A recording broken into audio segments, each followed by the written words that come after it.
Okay. Hello, everybody. Here we are at midnight time, Finnish Eastern European Daylight Time, and 9 p.m. Greenwich Mean Time. We are undertaking our meditation for the Wesak full moon, which occurs really in just a few hours at 3:35:04 a.m. Greenwich Mean Time. So we're probably a little more than 6 hours away. We've just come back from the USR-SRI conference where quite a number of you were able to gather. That was wonderful. Both faculty and students of the Morya Federation, and also many people simply affiliated in some way with the University of the Seven Rays. We streamed that the 10 days of the conference, or at least 10 days of the conference, and 9 major days. One of them was a faculty meeting, and we had, I think, 700 plus distinct individuals who had signed in at some time or another. So we are moving towards the spreading of the knowledge of the ageless wisdom, just as Master DK would have us do. Right now, we're in the temple here in Finland at Rahanlina. We just had a pre-Wesak service, and now we are having our meditation, and before long, the actual Wesak full moon. I'd like to look at a couple of things, as I always do. Here is the Jafra illustration of Taurus, and also the banner which Tuya has made for all of the signs of the zodiac. And you see, I see, and when the eye is opened, all is illumined, or all is light. We can look at it either way. Venus as the exoteric ruler, and Vulcan, the downward pointing arrow in the principally the orange fiery color, both the esoteric ruler and the hierarchical ruler. We'll say more about that. Here we have complementary colors of blue and orange, and all together, interestingly, a sign of great light and of brilliant fire, as Vulcan represents the tremendous blaze that occurs in the center of the head, center of the etheric head at the time of the third initiation and even beyond, giving some tangible experience to the otherwise abstract statement, I see the greatest light. Of course, what is the greatest light? Well, we cannot touch the greatest light at all, but we can touch our own approximation of it. The light of hierarchy is ablaze. The light of Shambhala is still brighter. The light of the council within the sun still brighter. And so it goes. Intensifications of light all up the universal pyramid, as I like to think of it, until the greatest light of all really is the light of the universal logos. So far from us yet, but we are part of that light. We are units of light within that greatest of all light and lights, and one day we will discover it. The Jafra illustration perhaps emphasizes more of the Venusian aspect rather than the Vulcanian aspect. We do find that Mars is in detriment in Taurus. And we see that Mars has laid down his sword and shield. Looks like the children are playing with it. But it's not that Mars is powerless in the sign Taurus, because every detriment is really a kind of a rulership, a kind of an emphasis, and every fall is really a kind of an exaltation. But the usual power of Mars is somewhat reduced in this more earthy and slow, sometimes slow to respond sign. Yet, of course, as DK says, it can add to the general struggle for which the sign Taurus is known. That general struggle has to do with its fourth ray. It's a fourth ray sign. Other rays probably come through it, you know, perhaps the first ray and maybe the wisdom side of the second ray. This is difficult to ascertain as yet, but certainly the fourth ray does come there. And it is a sign of great struggle towards the light. We see the lady, probably Venus, carrying the bright light, and she's riding the white bull with golden horns. And the white bull stands now for the purified powers of the personality, especially the physical body. It's changed from black to white. It's changed from earthly desire to desire for the great light. All the powers within the personality are now consecrated to the aspiration towards the greatest light possible. The high priestesses in the background, some of these Jafra illustrations carry a lot of the Kabbalistic and seventh ray indications. Not exactly esoteric astrology, but oftentimes I think very informative. The high priestess carries the moon on her, above her, and the moon indicates the horns of the bull in a way, and it indicates the receptivity of consciousness. It's still dualistic. The horns still indicate dualism, but they are golden, and they give us a connection with the radiance of the golden sun, which stands for the heart. Taurus is not a sign of great love per se, but it is certainly a sign of great lighted wisdom. And it is intimately related to our planet, the Earth. The Earth might even be considered a kind of affiliated planet, a kind of ruler of Taurus, but it is in the illumination of the Earth which becomes the important goal of this link. It's not all cupids and doves. There is a warlike quality to Taurus. Many very aggressive individuals, either for good or for bad, are born in the sign. The charge of the bull is something to behold. It's of great power, but the bull of God rushing towards the great light, carrying the fair jewel in the forehead, which indicates the Ajna center and its connection with the third eye and the opening of the third eye, which becomes possible under Taurus. So these are a few of the ideas given by the Jafra illustration. We want to turn to Francis's illustration. Let's see. This is his text, and we usually read that. But here's this beautiful illustration.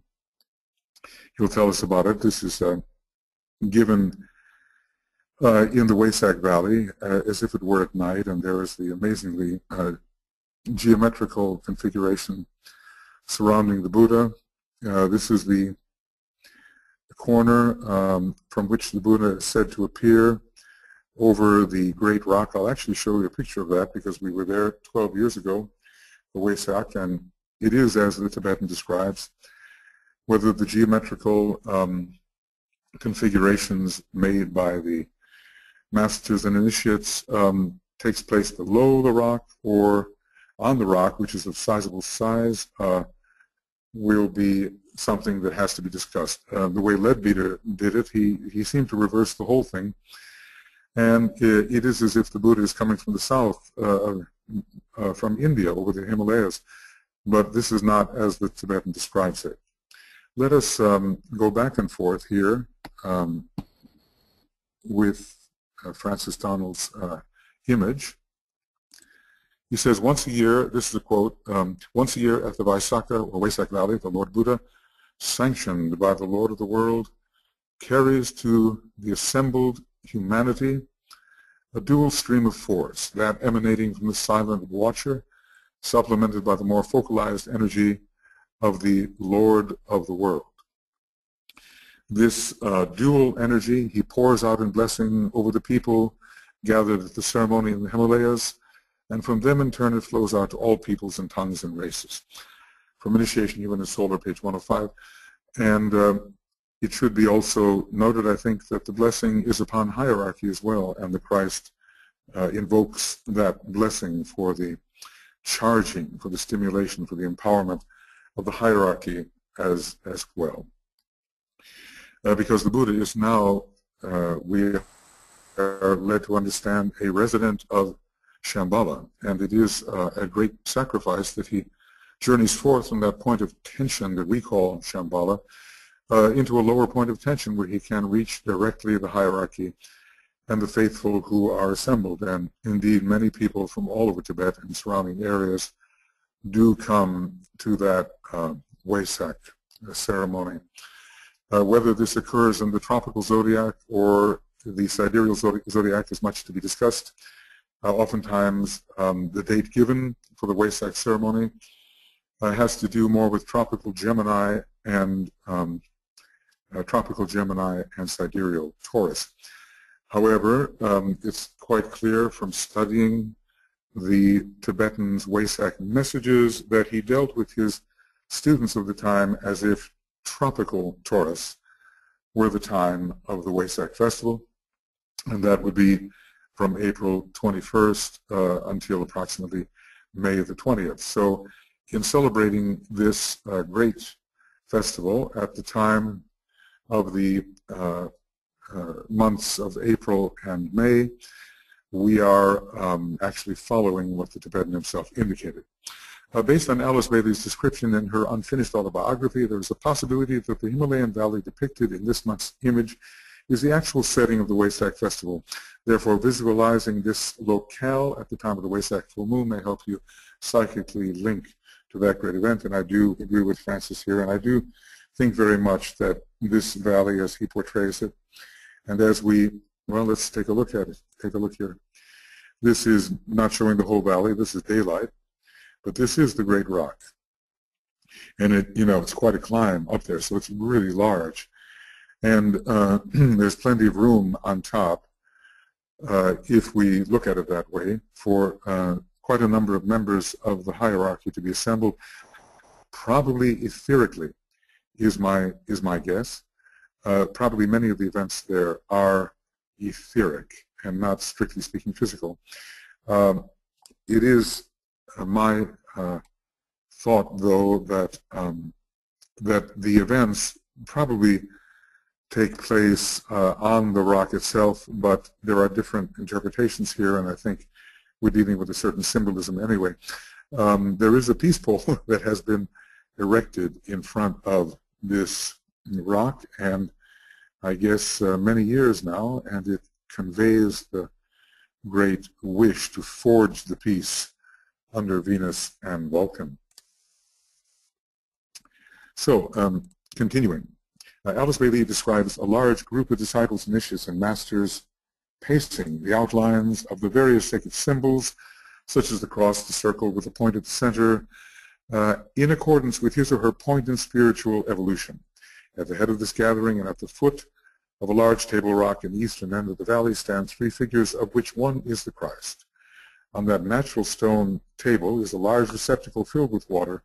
At the moment of the full moon, these three figures raise their arms, and the Buddha reveals himself. And Francis here says that he has exaggerated the size of the receptacle and the figures. Otherwise, from this distant perspective, they would appear as mere dots. So here's how Francis is representing this. Yes, of course, we see they are greatly exaggerated, but nevertheless, you get the idea that it is especially the Christ who invokes the Buddha, and whether or not the faces of some are hidden, are bowed at the time of the Buddha's coming. The Christ, of course, sees him face to face. And we have, interesting here, I don't know if Francis has told us what these are, but three important triangular figures that sort of guard the entire process. We were there actually at the Wesak full moon. It was during the middle of the day. we were on the rock and we were facing the, I believe it's the northeast. It could be the northwest. I'm not exactly sure. But Alice maybe describes it. And we did go through the process of making the obeisance at the time of the Buddha's arrival. That would have been Shambhala 2000, a very potent time, and we bowed with our head centers toward the Buddha, a very potent moment from which I'm wondering if any of us, the 8 of us that were there, recovered, have yet recovered. Anyway, there is in this image a very evocative feeling, and it is there symbolically and with degrees of literality as well. Now here are some important statements that have been included about the Buddha and his message. The Buddha, when he achieved illumination, let in a flood of light upon life and upon our world problems. And this intelligent understanding of the causes of world distress he endeavored to formulate into the 4 noble truths, and these are: 1, that existence in this phenomenal universe, that is the 18 lower subplanets, is inseparable from suffering and from sorrow. That the cause of suffering is desire for existence in the world of phenomena. Hence we have Taurus as the sign of desire rather than as aspiration. The Buddha being the paramount Taurus in recent history, said to be born under the full moon of Taurus, achieve enlightenment of the full moon of Taurus, and died at the same time. That cessation of suffering is brought about by eradicating all desire for existence in the universe of phenomena. And that the way to the cessation of suffering is by treading the Noble Eightfold Path, wherein are expressed right belief, right intentions, right speech, right actions, right living, right endeavor, right mindedness or mindfulness, and right concentration. These are variously given, and it takes more than a lifetime, obviously, to work one's way through them in the proper manner. Through the message, therefore, of the Buddha, man can, for the first time, grasp the cause of his eternal discontent, of his constant distaste and dissatisfaction, and of his endless nostalgia.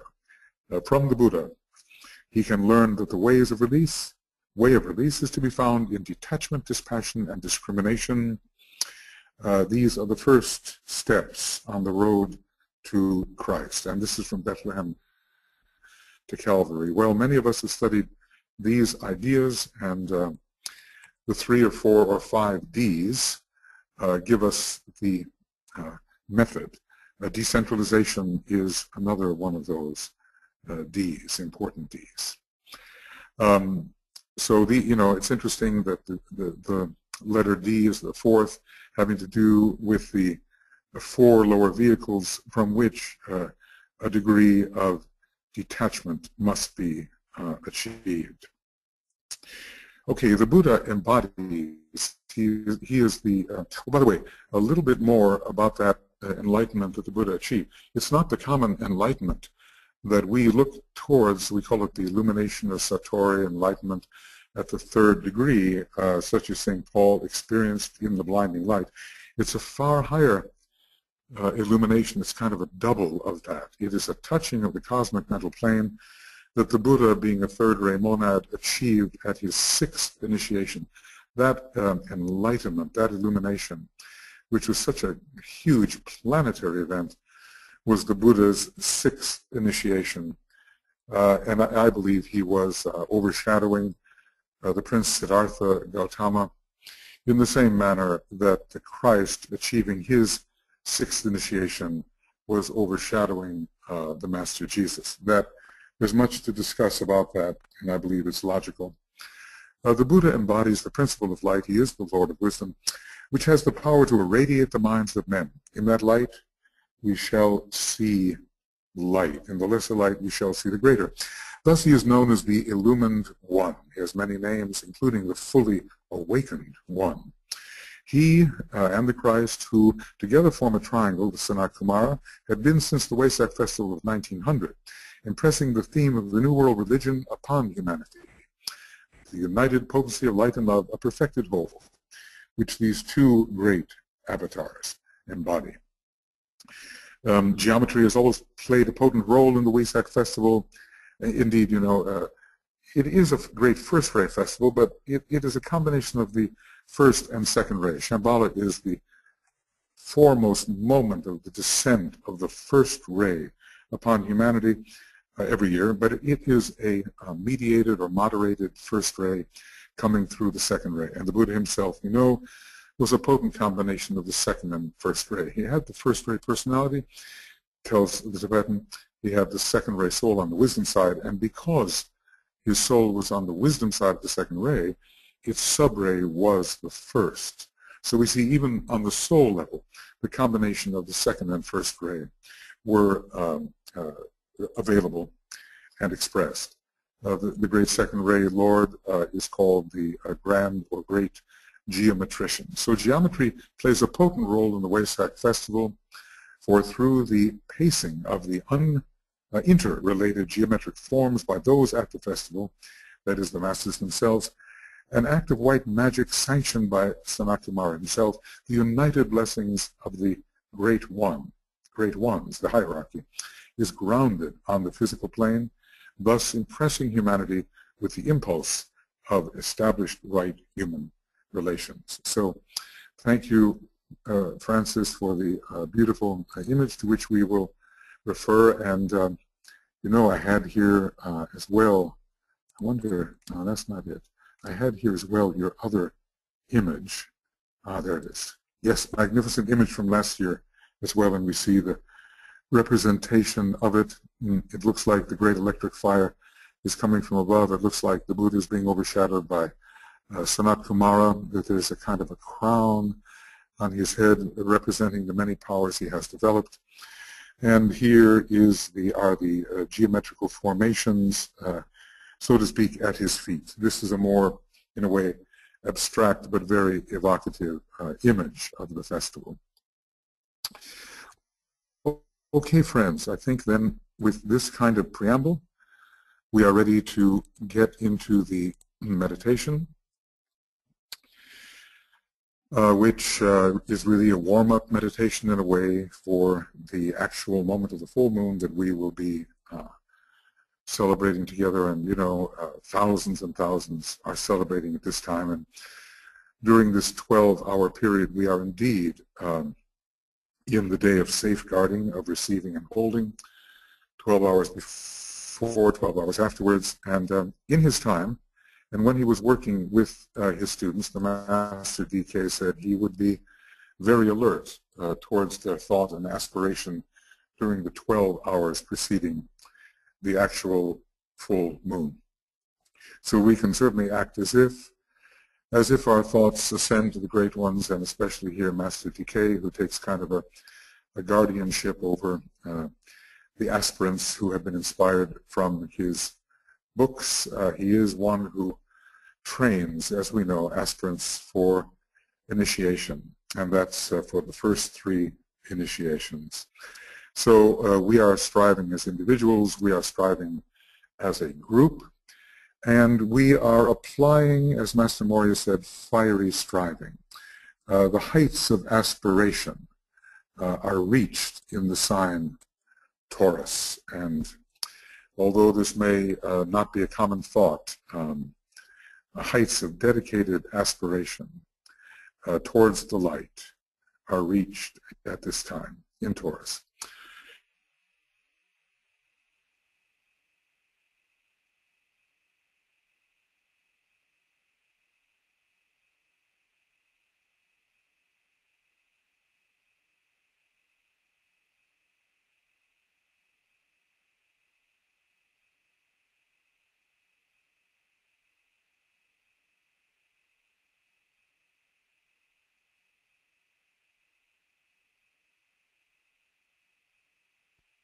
The great light of Taurus and the 5th ray that comes through Venus, this is what we must do.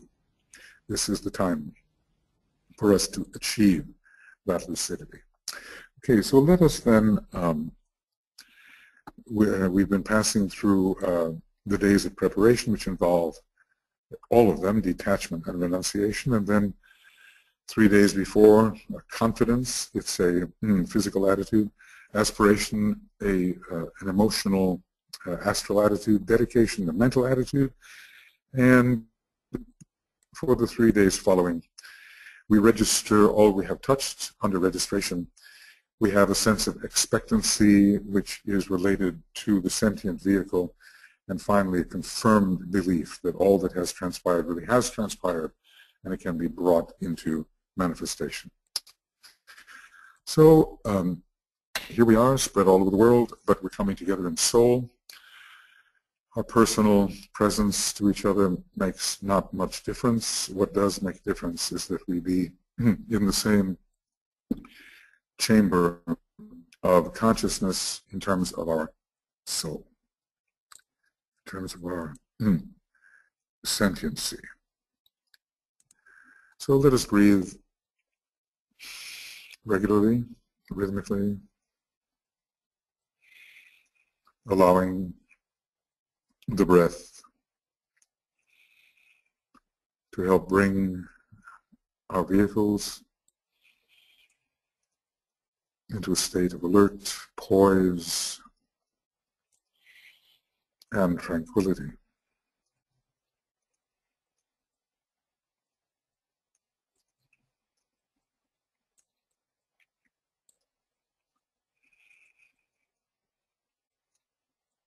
And we abstract ourselves, our true selves. We are a point of being consciousness, and we abstract from our perception of the outer world mediated by the senses, from sentiency, our feeling nature, and from the many thoughts and mental operations of our lower mind. We abstract.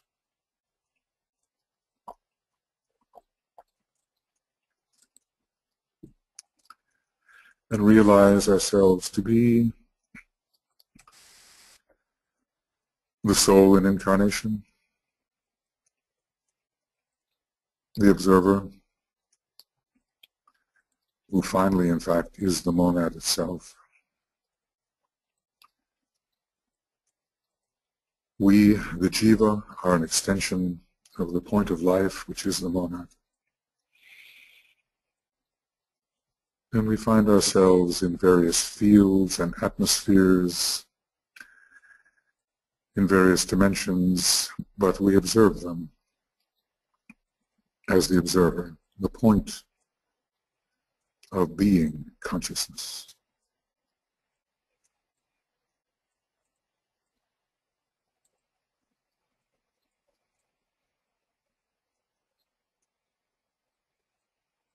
We can feel ourselves coming together in consciousness, coming together in the sense of being, and we are merging into a deep sense of the group soul. Wherever we are, some 75 of us right now, I think, we are touching each other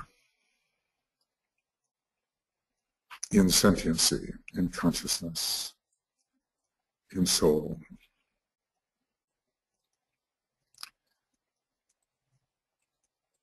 We are coming together as one unit of consciousness. We are even coming together as one being. In the one being that includes all beings, I am the life, and in that life, all little lives remain.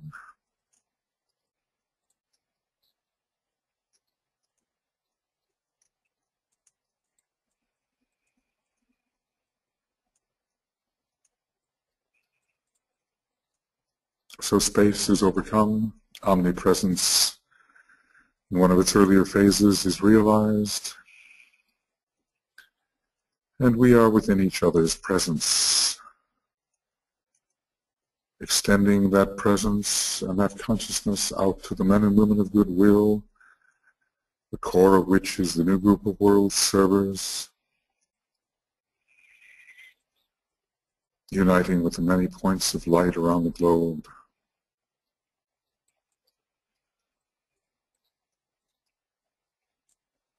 Somehow touching them,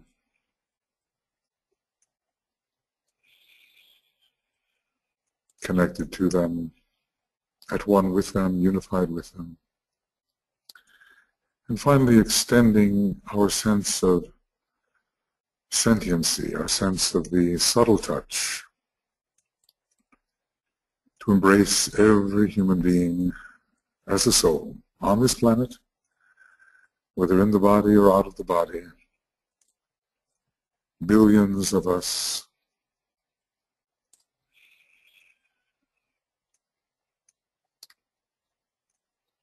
but all of us somehow one thing, the one soul of humanity, with many different apertures through which sentiency is felt.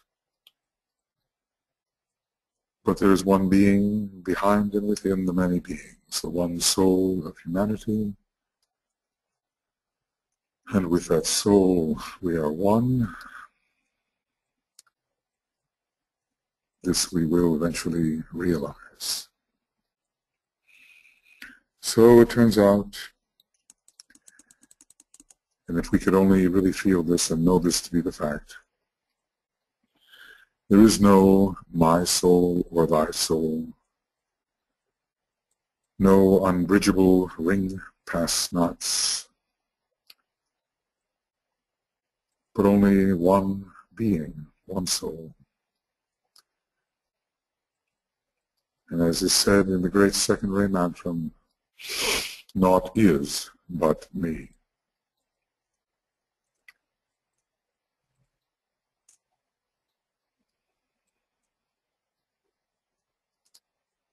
Naught is but me. If we could take that one sentence and work it for the rest of our lives until realization of it were full and pure and complete, then we would have done much. Naught is but me.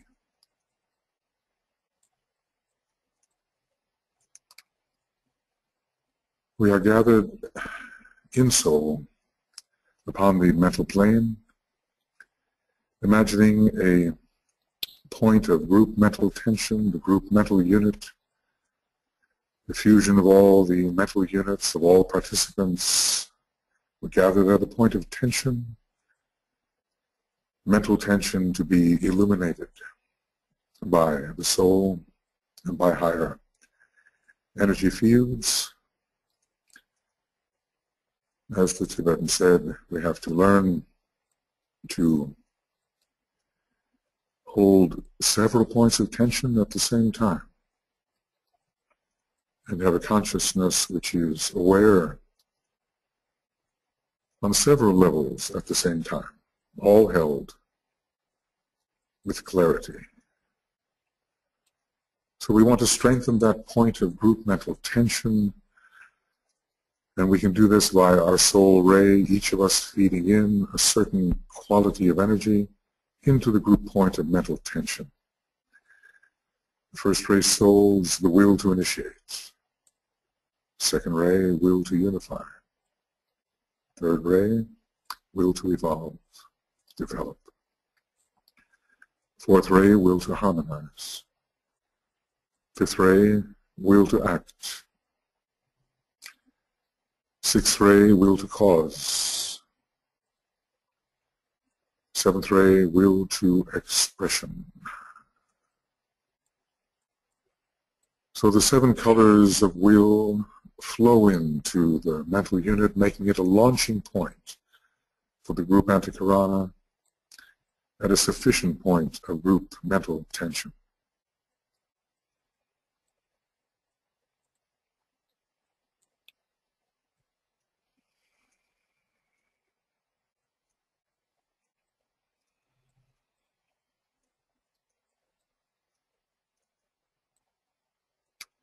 And from that point of group mental tension, we as if draw up all the powers of the group personality, physical, etheric, astral, all mental powers, into the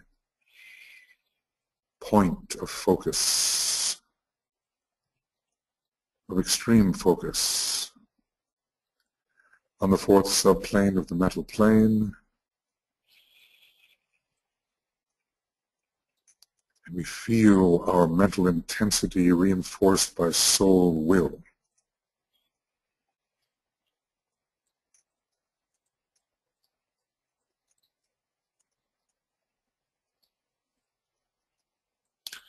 And holding that point of mental tension, we use our creative imagination to contribute to the group rainbow bridge our two colors, the color of our soul and personality rays, or the color indigo, if these are not known, as the entire group Antakarana will be tinted by the color indigo, the great indigo of our second ray solar system.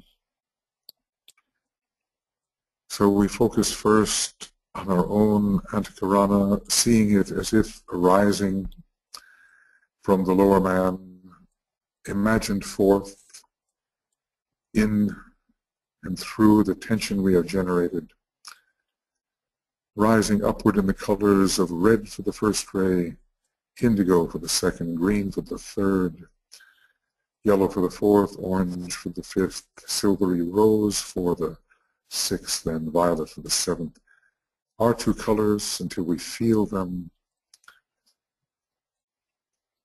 rising upward or tending inward towards the center of the sphere, depending on how you wish to visualize, and touching on the way the monastic permanent atom of the abstract mind, the Buddhic permanent atom of the plane of harmony and pure reason, the atomic permanent atom of the plane of spiritual will. With each imaginative touch, the Antakarana intensifying in its power, and finally into the symbolic blue-white diamond representing the monad, Shambhala, the will, and at the heart of it, pure being. Visualize your colors.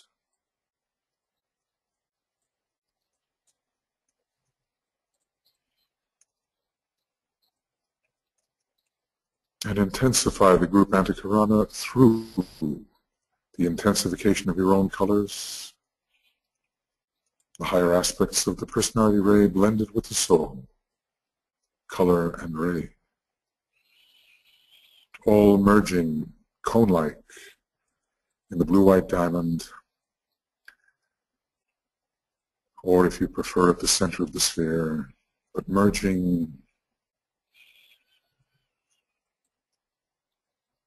touching the great sources, activating responsiveness to the higher ethers,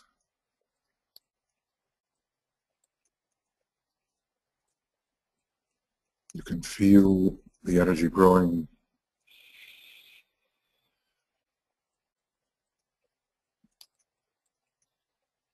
And whatever we think or realize will be stimulated by these higher energies. We will imagine from the point of group mental tension a line of pure radiant light, perhaps tinged slightly blue, racing across the Antakarana until it anchors itself in the blue-white diamond, having passed through the triadal vehicles and their permanent atoms. And we will think to ourselves the second ray word of power, I see the greatest light. And we will sound the Om with our voices on the blue note G, but think to ourselves, I see the greatest light. This we will do 3 times.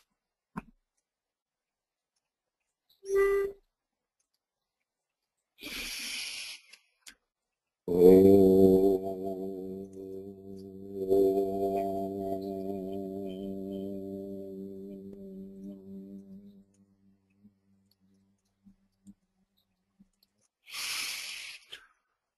Oh.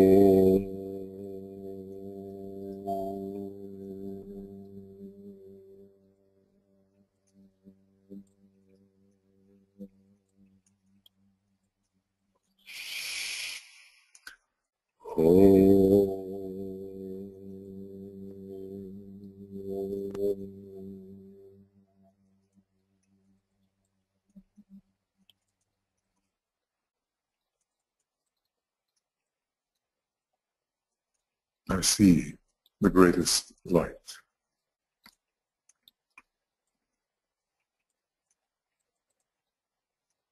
And at this time of supreme light, we are at least imaginatively touching those sources of inspiration where the hierarchy itself is focused, Buddhically and ethnically. And we are as if in the presence of the lodge of masters who may in their etheric vehicles, projected via Maya Virupas, be gathered in some hours in the Wesak Valley, making a tangible presence. But for the moment we imagine their true soul presence, which is triadal, planetary, non-local, intense, and we, their students, in their presence,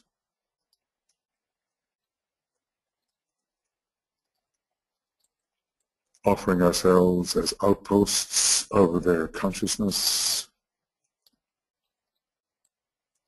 willing to be vitalized spiritually by their presence.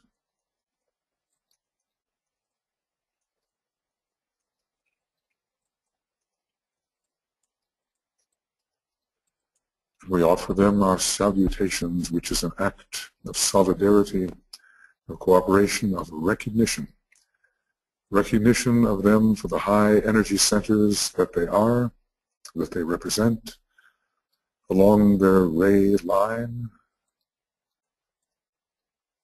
occult recognition of their presence and potency and their ashramic will to redeem the world, a will with which we seek to cooperate. And so, first we will salute, and we don't often do this, Buddha, the Lord of Light and of Wisdom.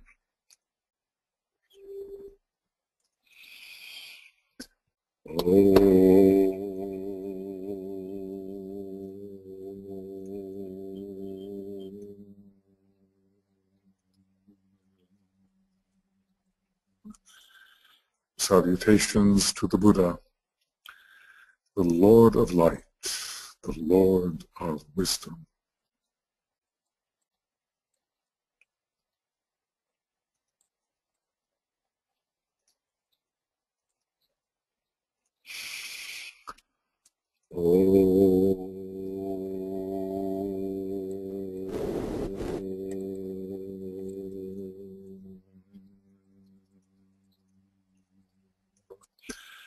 Salutations to the Christ, the Master of all Masters, the Teacher alike of angels and of men, the World Savior.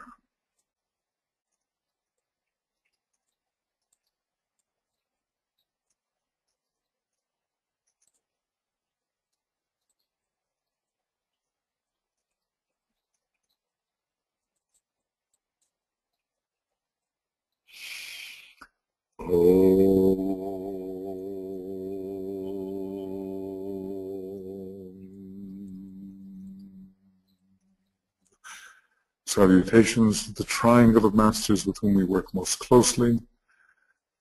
These are the ones who came before hierarchy to ask permission to bring the ageless wisdom closer to humanity.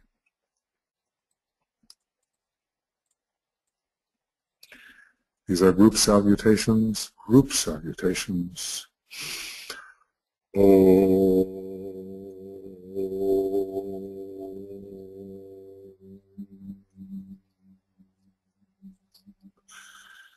Salutations to the Master Morya, the head of all esoteric schools and organizations, the one who strengthens all disciples.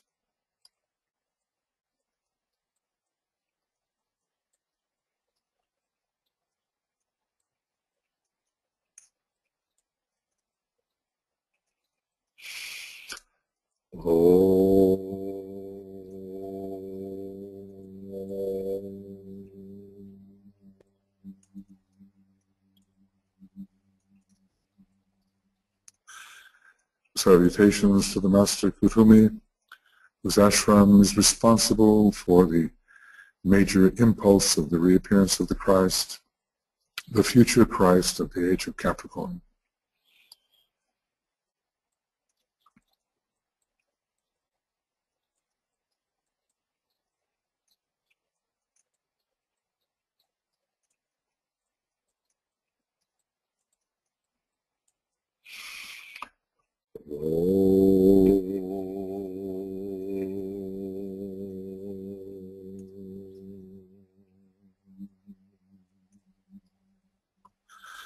Salutations to the Master Jwal Kul, the Master who is the messenger of the hierarchy, bringing the blue books to humanity, the one who trains aspirants for initiation.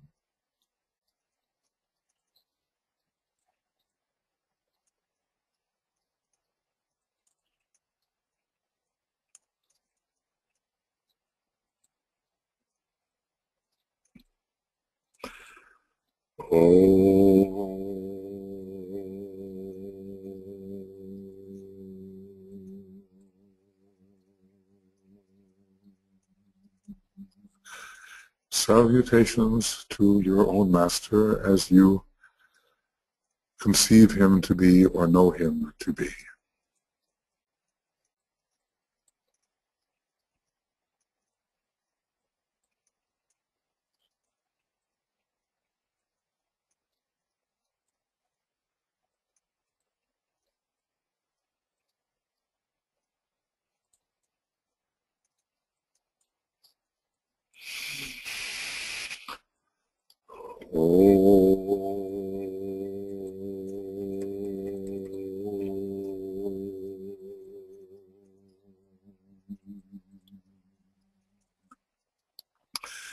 Salutations to the entire spiritual hierarchy of our planet, the Chohans and the Masters of the 7 ashrams, as the great ashram of Sanat Kumar.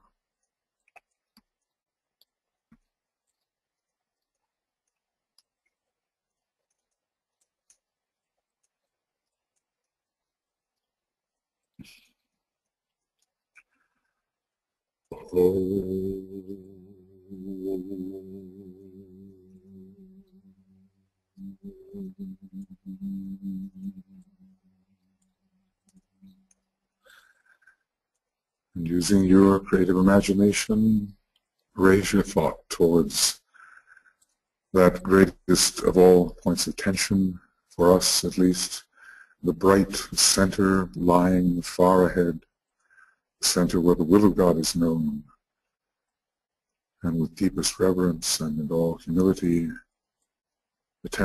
identify it as a group soul and being, to attune to the all-pervading presence of Sanat Kumar, standing as it were at the center of Shambhala.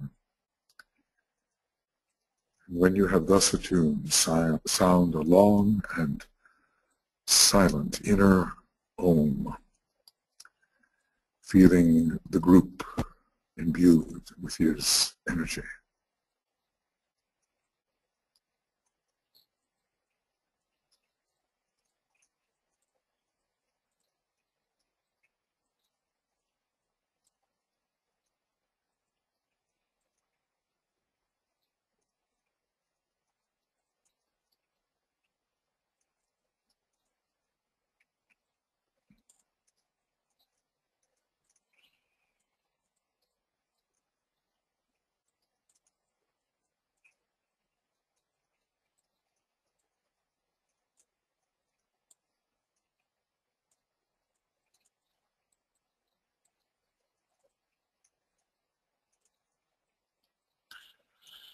and humanity, all the world,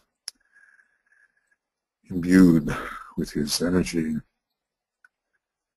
of planetary purpose.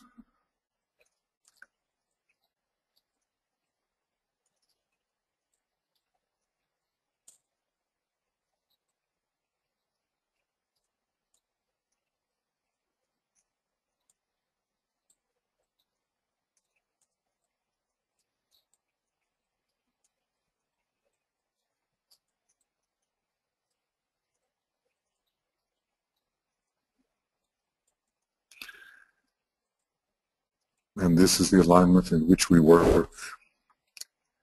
Shambhala, the great center through which the energies of the constellations and the planets enter our planetary sphere under the law of assembly, especially at these full moon opportunities. So here we are as a group, aligned upwardly with the great center of Shambhala, at least imaginatively, and with the hierarchy and its focus on the cosmic ethers, standing as a group soul, as a group presence, imagining ourselves coming together at a point. We are a point of potency, of love, of light. Space matters not. We are a point of potency, of love, of light. All of us.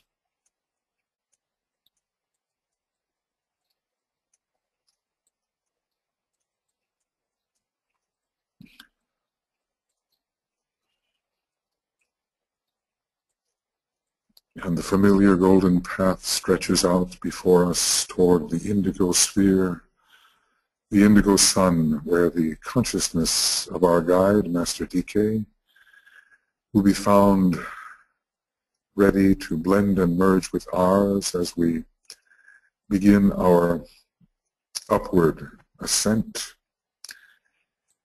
into the presence of the available energies.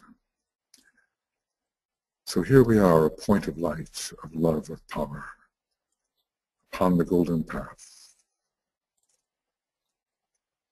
which shortens and shortens as we travel with it, the golden path, shortening, shortening,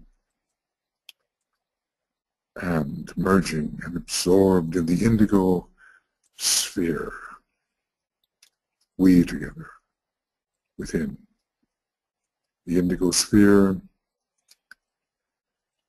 where we sense imaginatively the presence and consciousness of Master DK,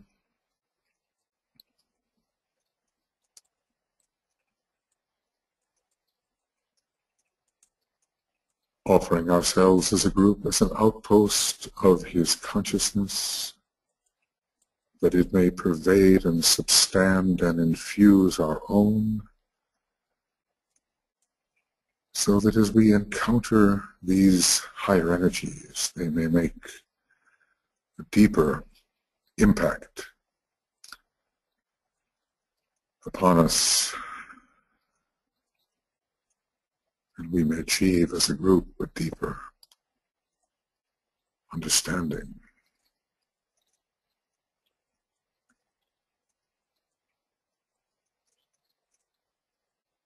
And we then begin to imaginatively raise or really intensify our consciousness until it can touch the streams of energy coming through the two planetary rulers of the constellation Taurus, Venus, the exoteric ruler, conveying the light and love of the soul. Words so often used, light and love, but think what it means. The light and love of the soul, the great planet of the soul, the most luminous planet for us. So brilliant in the night sky, even as the moon is brilliant now, being so close to the earth, reflecting the solar orb, Venus, and we will turn our attention to Vulcan as well, which is both the esoteric and hierarchical ruler, conveying both the will of the soul, the grip of the soul, power of the soul, but hierarchically the greater spiritual will of the atmic plane, which is the first aspect of the monad. Will, reflecting the will of the monad, which reflects the will of the planetary logos, which reflects the will of the solar logos, and on it goes. DK educating us in the will. No better time than at this Wesak Festival, which touches Shambhala more than any other festival.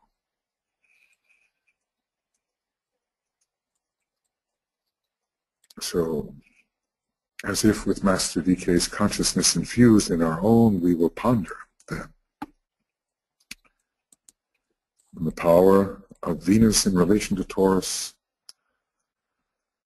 Venus conveying the beauteous light of the soul, the light of the solar angel, that great being who was a member of the council chamber of the sun, who with a small fraction of his illumination, love, and power infuses our egoic nature on the higher mental plane, Venus illuminating the consciousness with love, wisdom,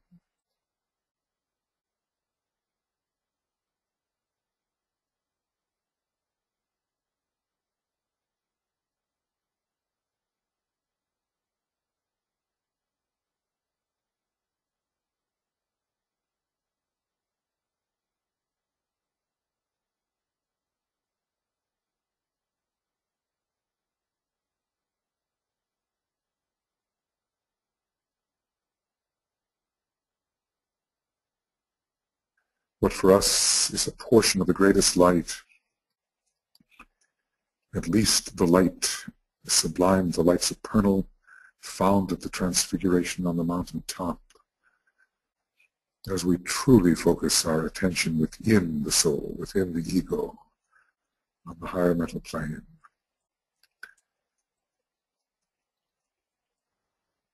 And Venus, especially attuned to the second subplane, the higher mental plane,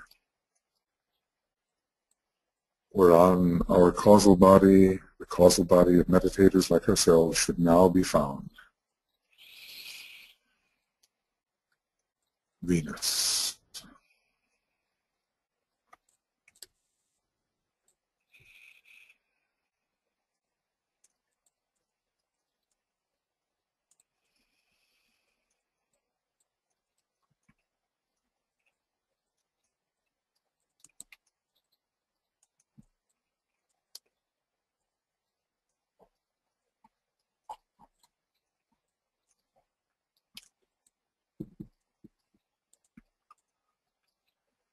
Venus is always present,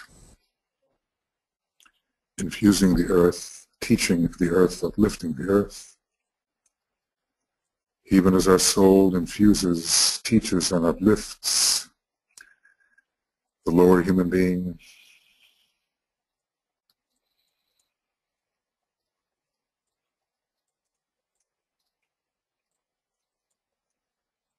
Venus and Taurus, the ajna center is stimulated, connected with the third eye in the center of the etheric head,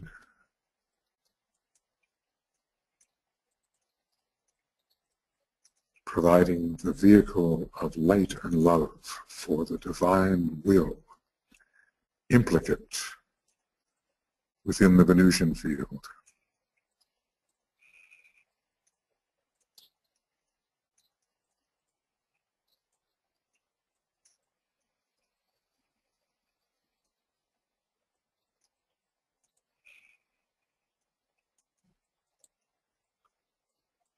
We breathe Venus into our energy system. Is it the orange of the fifth ray? Is it the rose of the sixth? Is it the indigo blue of its ultimate monadic ray, the second?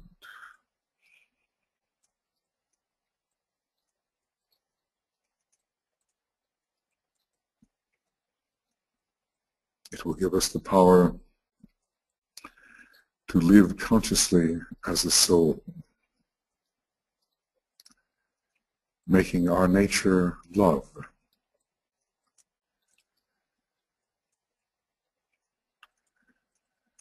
And our method, inclusiveness.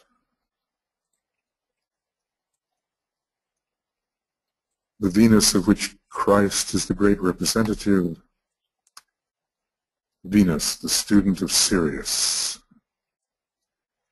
even as in some lesser measure our planet is as well. The solar Sirian light stored in Venus and reaching us from the cosmic mental plane via the indwelling solar angel,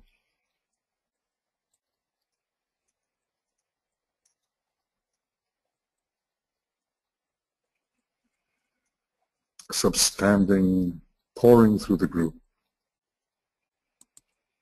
the Venusian stream of energy,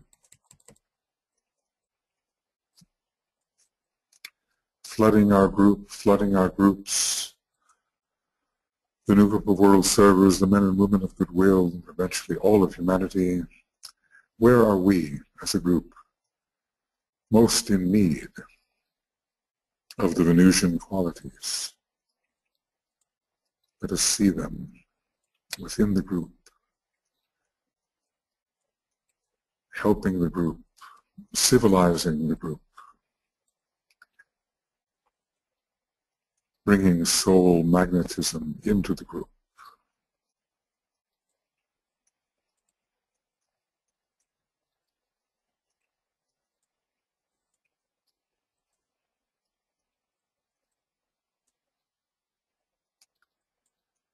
We will want to carry Venus these days and to express it as we visualize all the good that it does for our group and groups. We will sound the note A, associated in the spectrum with the color indigo,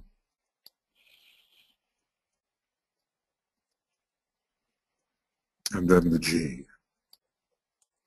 associated with the profound second ray. As a matter of fact, I think we will have three soundings. The A for the fifth ray, the A flat for the sixth, and the G for the second ray.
Let us carry Venus with us, but we will now move to the power of Vulcan,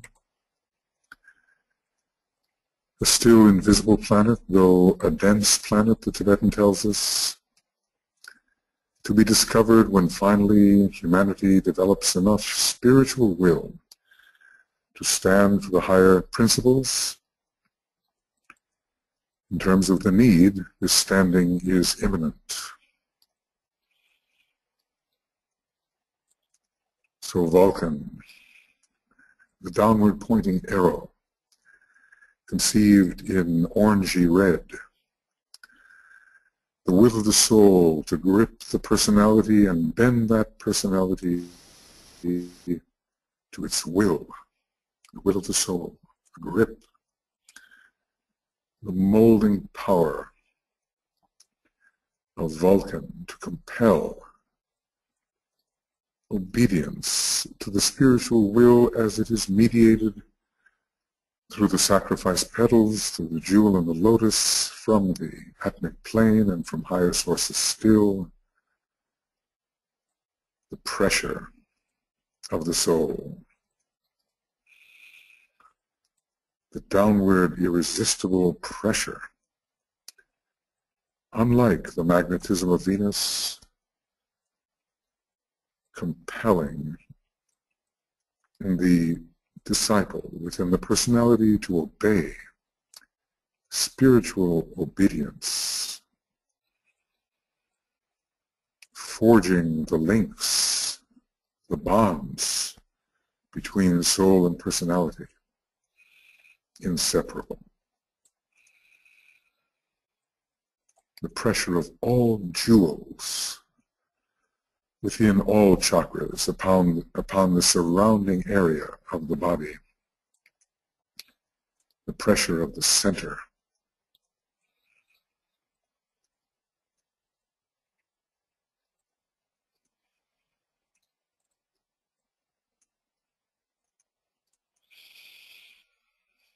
that pressure, if followed, will lead to accomplishment, solidarity, firmness, the absorption of first-rate qualities into the mechanism,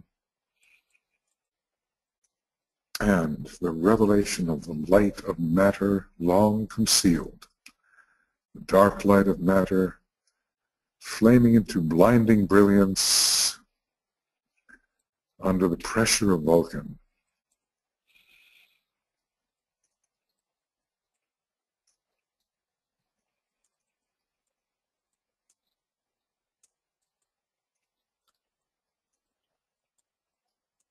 The pressure upon the group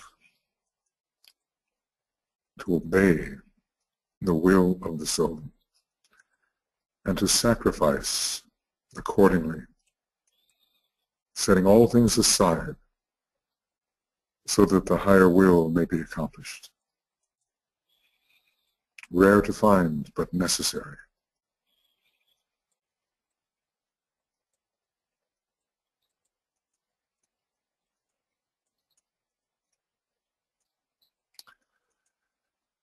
But not only is Vulcan the esoteric ruler, but also the hierarchical ruler, connected with a great hierarchy on the fifth subplane of the cosmic astral plane, bringing the end of glamour in a cosmic sense and a great illumination associated with the number 5.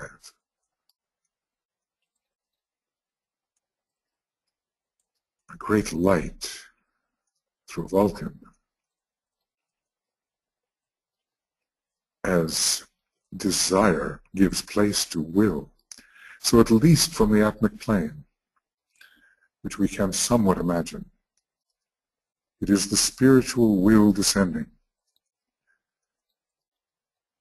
driving us persistently in our quest towards the greatest light, despite all obstacles to enlightenment, the shock of enlightenment.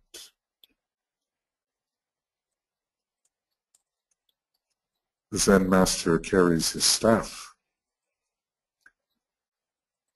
He hits the student. Why? The shock of enlightenment.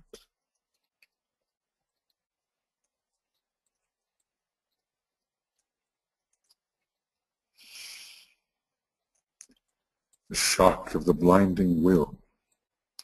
Just as St. Paul was blinded, falling from his horse, we are told, under the pressure of the blinding light, preparing to take the third initiation over a number of years, surprised by the shock of enlightenment on the road to Damascus.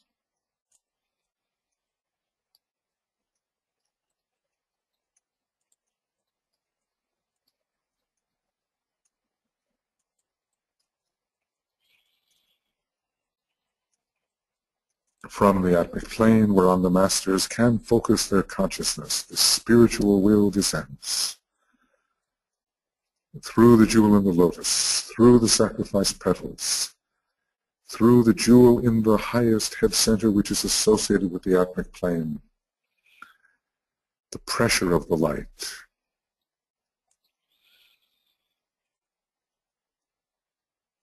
so that in that light we may see light.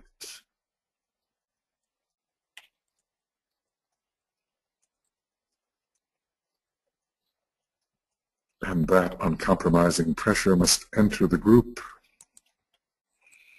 Even though we may not think ourselves ready for it, it must enter the group, subduing the lesser lights, substituting a greater light for the lesser lights, fusing with Venus as the head fuses with the Ajna center, bringing a great marriage in the heavens, revealing the light sublime, the supernal light, the power of the monad through Vulcan, the power of the soul through Venus. Feel that as if in the group, making its demand that the group strive for a greater intensity of light.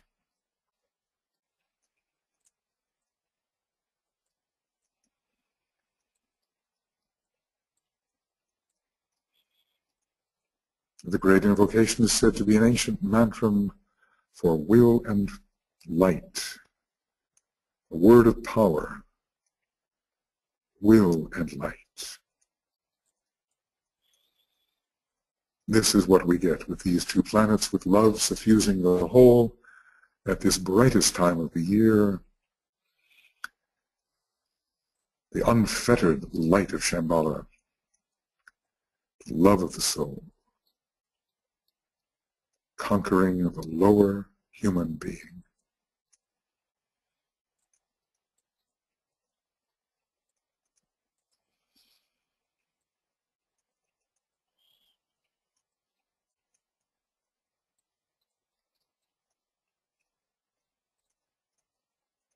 Let the group be empowered by will and light. And as we see this happening, and we see our group needs being met by this spiritual will which carries the great luminosity of Shambhala, the true needed light within the group, we will use the solar note. We will use the note that Blavatsky assigned to the sun. It is a D. It's a first ray note. Vulcan and the sun being one. And we can visualize this in the red-orange color. The group absorbing this Vulcanian power. Let us sound 3 times.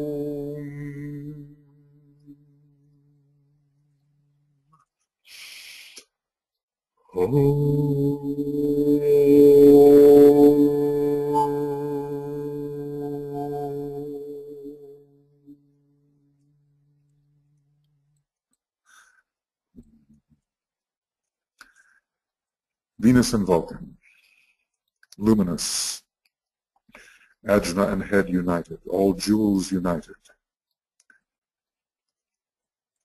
The will entering the group, the great light which reveals the will of Shambhala.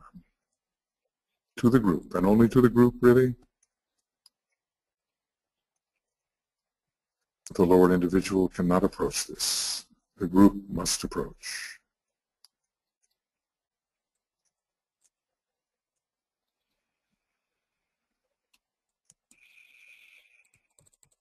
So this is our alignment, which takes us to the heart of the sun, to the great solar orb,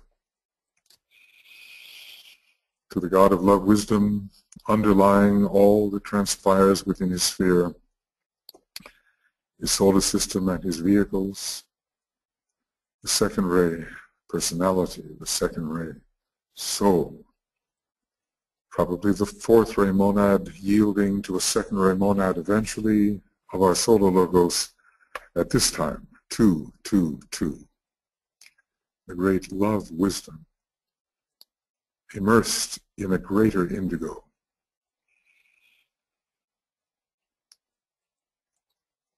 Great love entering our hearts, magnetism, fusion, solar unity.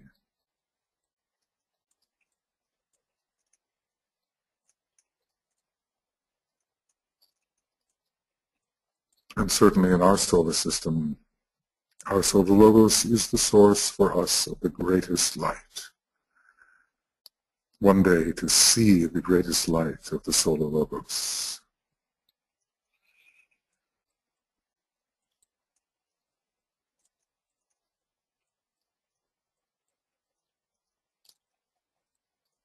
Our solar god, Vulcan, Venus, the earth, the monad,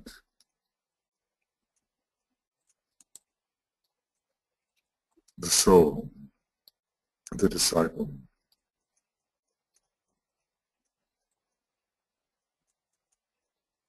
But now onward. Onward towards the constellation Taurus,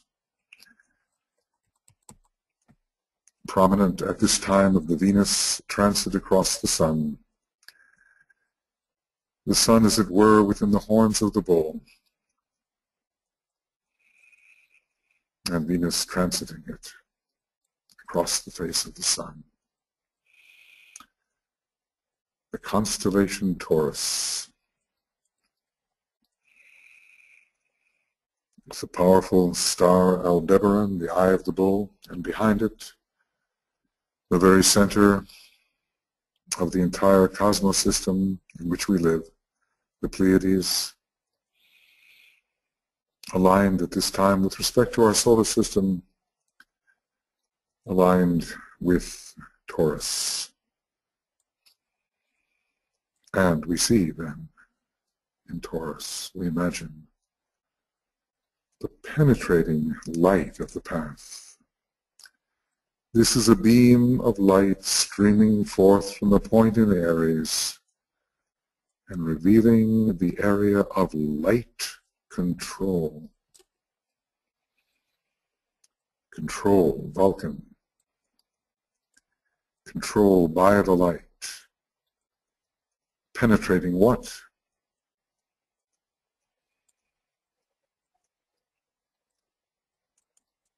Certainly penetrating the flux and disorder of Maya, the distortion of glamour, the fragmentation of illusion, penetrating all that.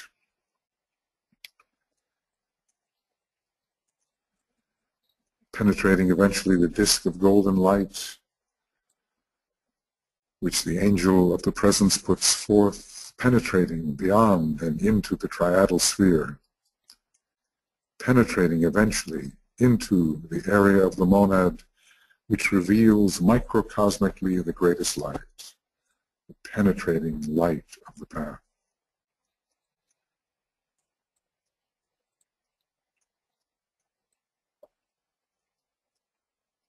And always a greater light will subdue the lesser lights encountered on the way.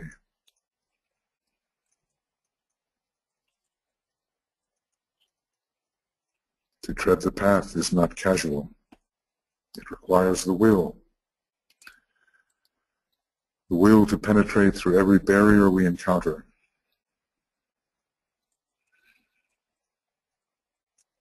to move from lesser light to greater light.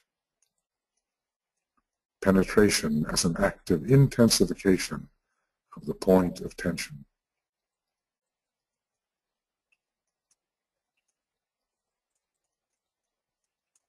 And we open ourselves then to the feel, the touch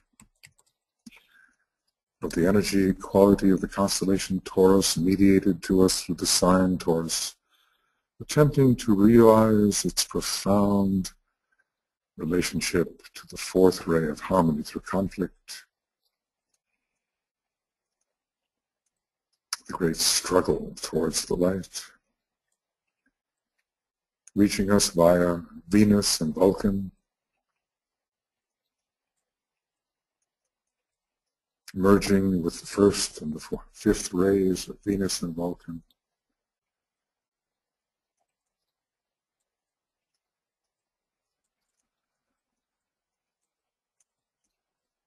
With beauty thou hast the light, says Master Morya. Beauty revealing the light. The fourth ray revealing the second.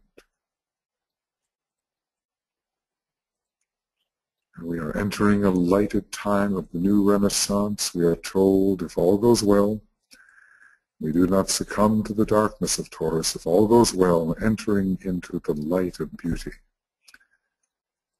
in the coming decades.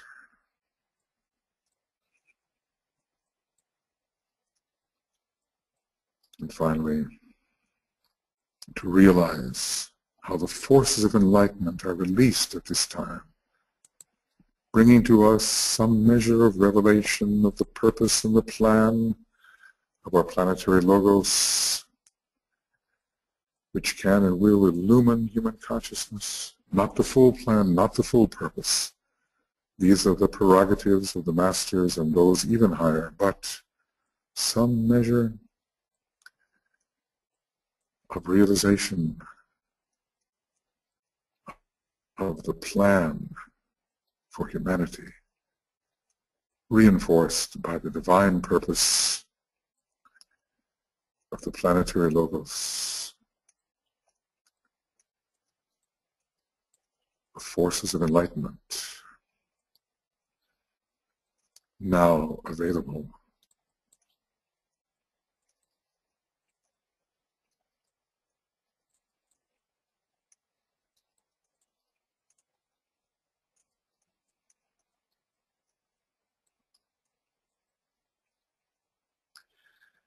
Feel their presence, high beings that they are, shambolic beings that they are.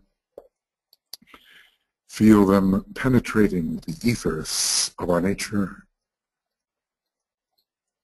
stimulating the pineal gland and the ethers surrounding it, so that the light in the head may be functional and all may be revealed as light, which scientifically it is. All form condensation of light.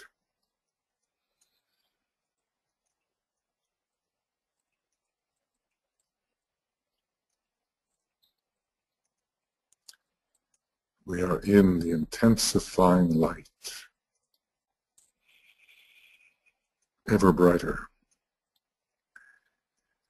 offering tremendous stimulus to all aspirants and disciples, and especially those that approach in group formation, a tremendous downflow, inflow, to be carried throughout the year at this high point of spiritual stimulation. The light is tangible. It's not imaginary. It's present. It has weight. It is substantial.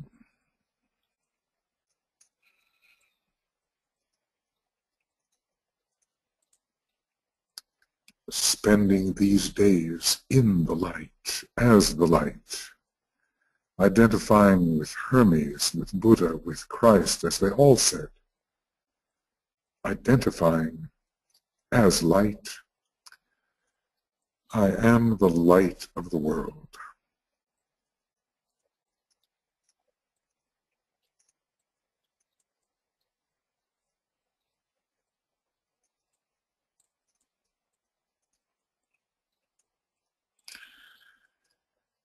And this is the time to realize that fact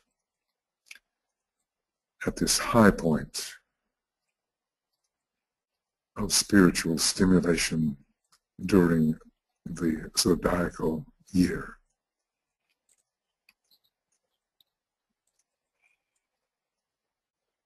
The great light. And so we segue then into the mantram for the sign constellation Taurus. I see. And when the eye is opened, all is light. I see. And when the eye is opened, all is light. The blue eye, the single eye, the Shiva eye, the revealer of synthesis in the light. I see. When the eye is opened, all is light.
There is but one light,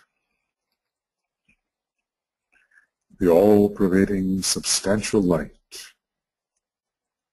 of which all forms are precipitations.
We are together in the light. We are the light.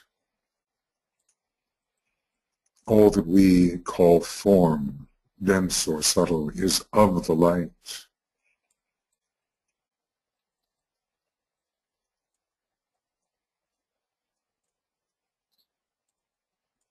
We are the light of the world.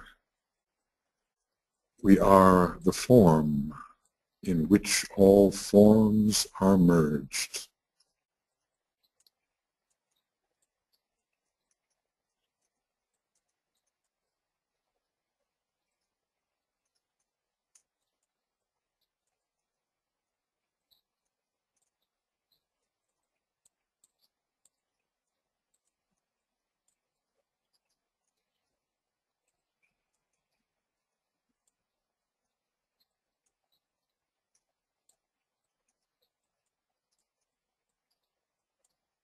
Use the light within you to see a still greater light.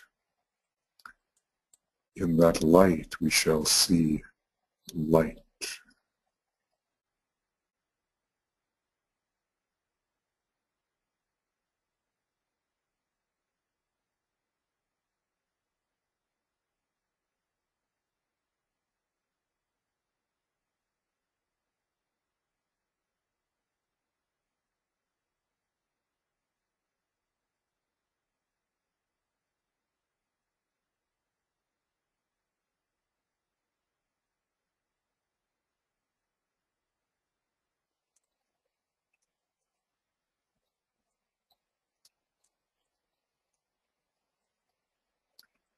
I see. And when the eye is opened, that area of the etheric brain around the pineal gland, when the eye is opened, all is light. All is illumined.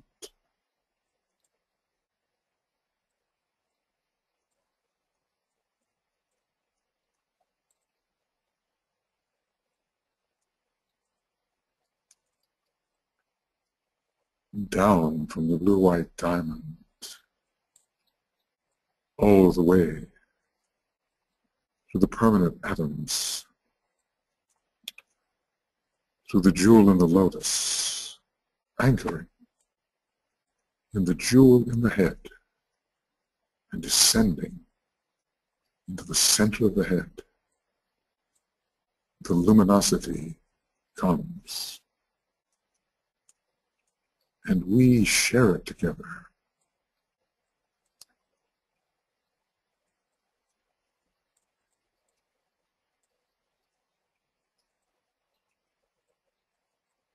Within the fire of mind,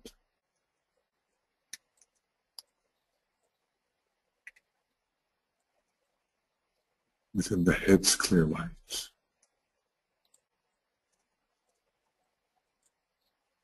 as if there is but one jewel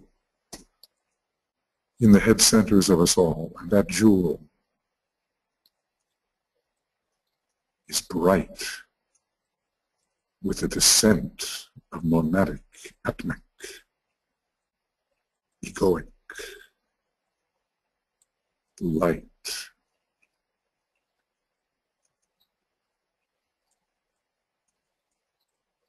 And we, as a group, are an outpost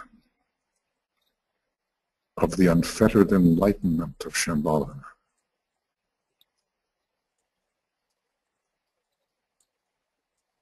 Working in the intensifying light to bring light to the world, so that all obscurity may flee before us, all Maya, all glamour, all illusion giving way before the great substantial light, rooted in Shambhala and beyond.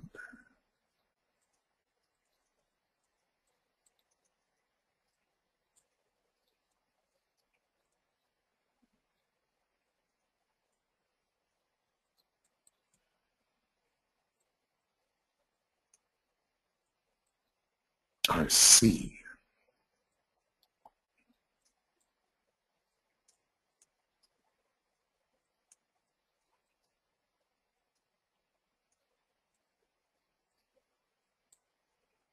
And when the eye is opened, all is light.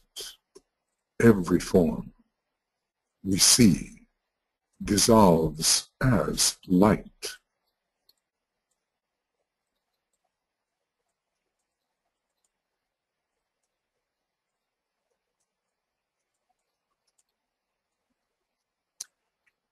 Not a form on which you can focus, but that it is light itself.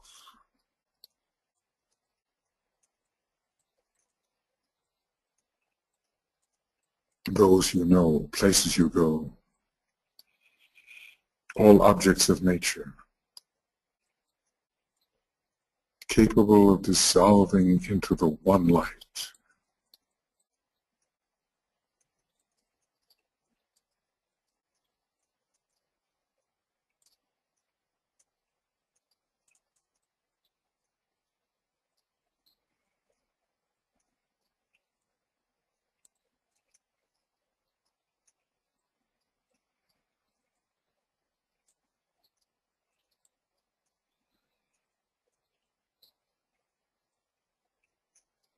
From the Pleiades, in a way the very jewel in the head center of the one about whom naught may be said.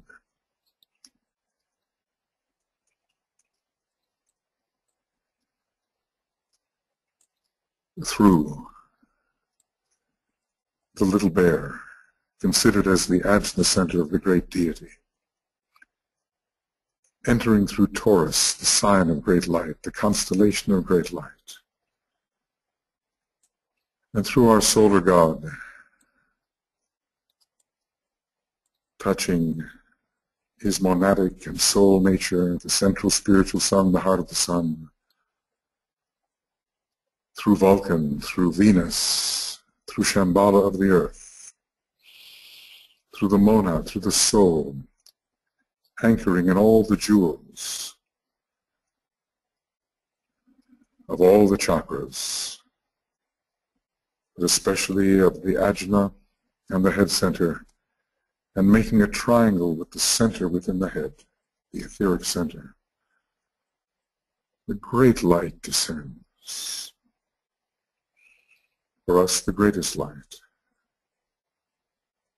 Substance to be used, light to be employed. The dark light of matter raised to luminosity. Lighter, more luminous human beings, groups, humanity. The great light descending into humanity where there are so many difficulties. Just imagine where the great light is needed. Look out into the world. Where is this great light, representing the greatest light? The light of Taurus and all of its emissaries, even as Taurus is an emissary of still greater sources. Where can we apply the great light? Look for a trouble spot where there is darkness. And as a group, focus the light we have touched, dispelling the darkness, raising it into light.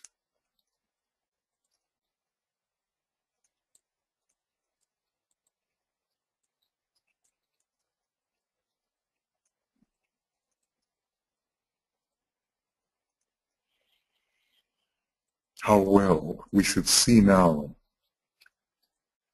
the distinction between darkness and light when under the influence of this greatest light. The sinuous line between good and evil should be revealed, and where there is evil and darkness and ignorance, the great light can be applied.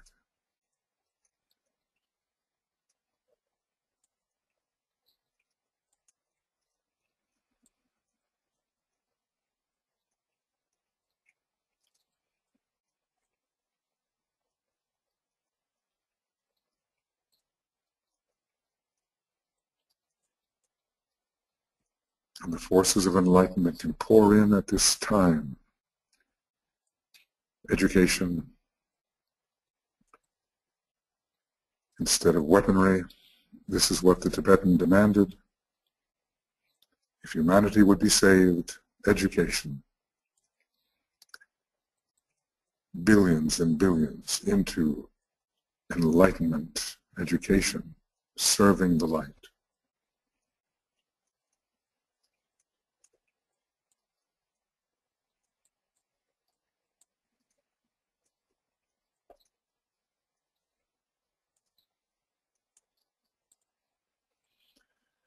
And we will sound on the note of the second ray, the most luminous type of soul, the second ray.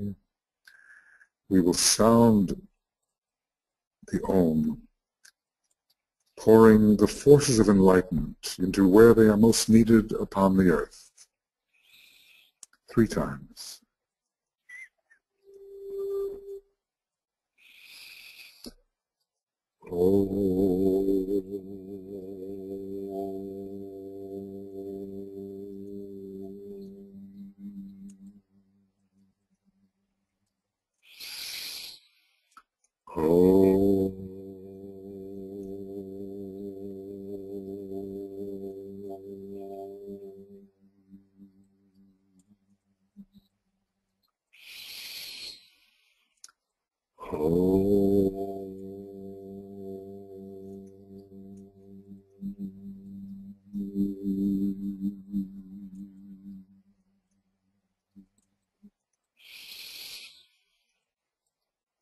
The pure light of the Buddhic flame, conveying pure reason, inclusive reason, blending with the 4th ray that represents Mercury in its relation to Taurus, the illumining intuition coming into the dense concrete mind of humanity, revealing the light of the transcendental mind, the portal to the greatest light. Let us live in the light, express the light. These days, these next days, let us receive the light, express, pour forth the light. May illumination characterize everything we think, we say, we do.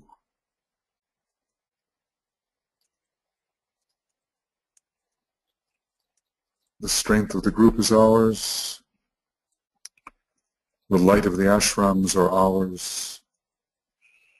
And even some tiny thread, strand of the greatest light of Shambhala is ours. The outposts of the unfettered enlightenment of Shambhala. We can do this now, more illumined than ever before, most illumined at this time. Distributors of the light. At this high point of spiritual inspiration for the year, the luminosity of Taurus, bringing light to our solar system and intense light to Shambhala and eventually to us, carriers of the light. The second ray, the ray of light-bearing influence. All of us light carriers, no matter what our ray may be, all of us light carriers, light bearers, lifting the ignorance of humanity, allowing humanity to see in the light, ending illusion, glamour, and Maya. And so we have about 5 hours, a little less, before the full moon. Let us intensify the light, whether awake or asleep, intensify the light. And as we sound the great invocation together, let it be within the great light.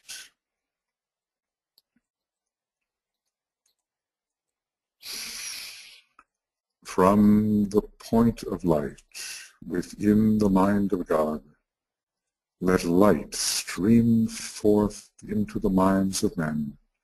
Let light descend on earth.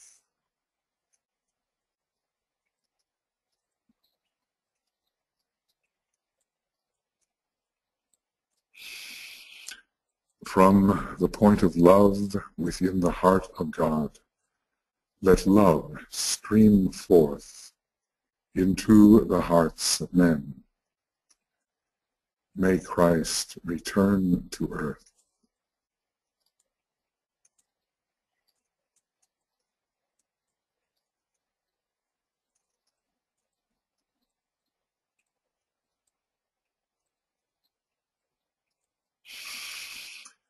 From the center where the will of God is known, let purpose guide the little wills of men, the purpose which the masters know and serve.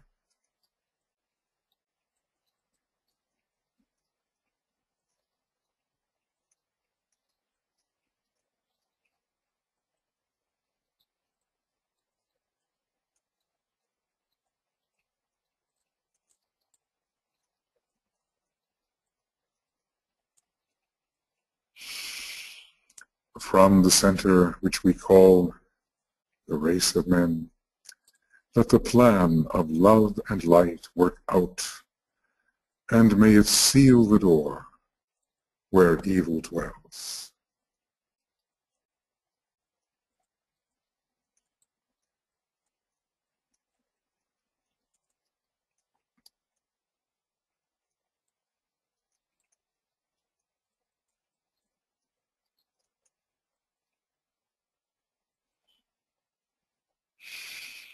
Let light and love and power restore the plan on earth.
Friends, just a little while to go.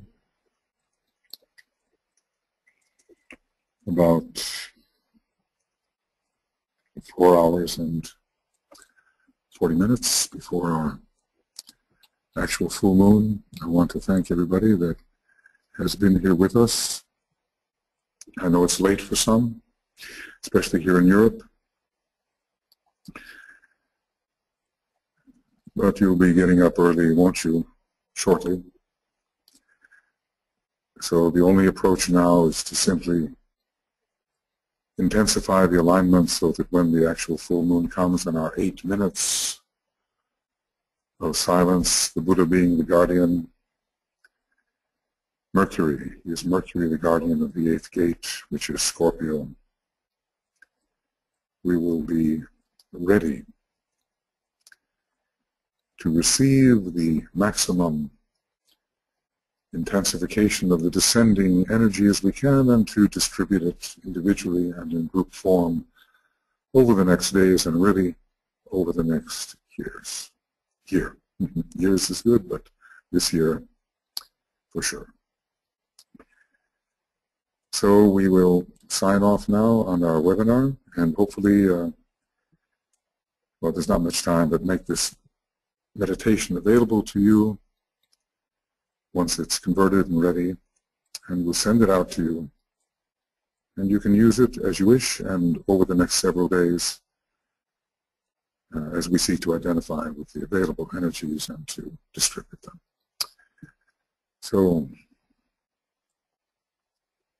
good night, good day, good morning, whatever it is, and we'll see you in meditation in another 4 hours and a half or so, probably before that.